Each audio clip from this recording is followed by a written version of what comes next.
So that auditory deprivation study was done with one ear, but when we also did it with both ears, when a person would choose not to get help with their hearing, we would see the same kinds of things. And so I've seen plenty of patients in different ways, and I'll give you one of the best stories, right?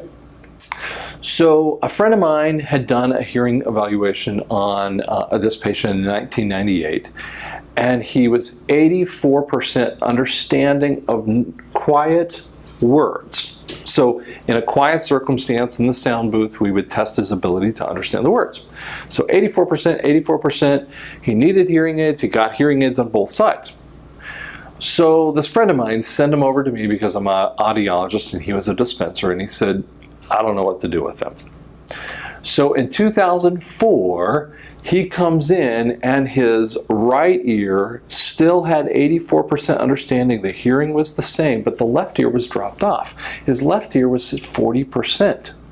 Now that's a massive change. So I'm looking for stroke or all the other medical issues, and none of them came up.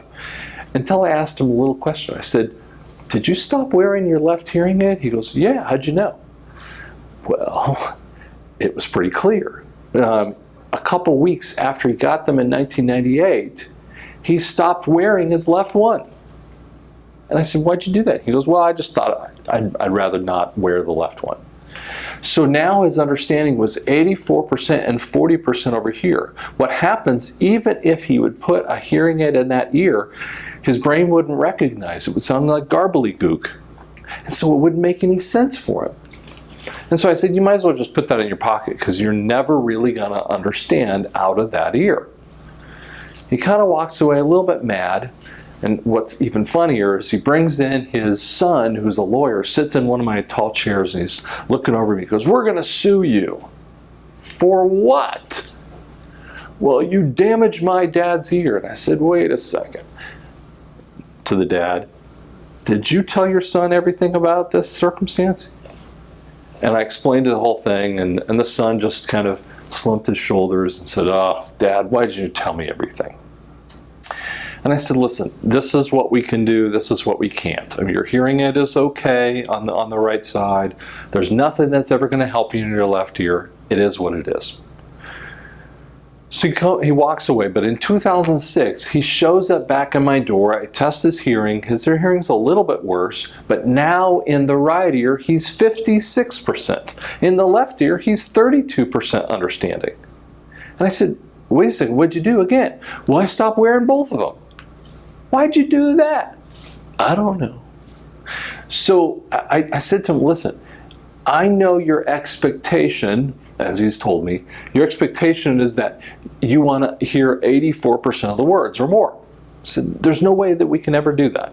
People can talk to you maybe without screaming at you, but they're probably you're never gonna understand them in normal circumstances, and especially in noisy places, you're not gonna understand anything. It's a reality. He goes, I'll find someone who will. Okay. 2007.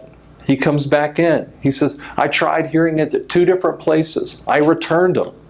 By the way, people have a return privilege in the state of Oklahoma, just like every other state. And I said, how'd that go? He goes, well, they couldn't fix me, so I'm here for the expert. He's buttering me up. Sir, you don't understand. Your hearing understanding now is 44% on your right side and 28% on the left side. I said, there's nothing that we can ever help you with.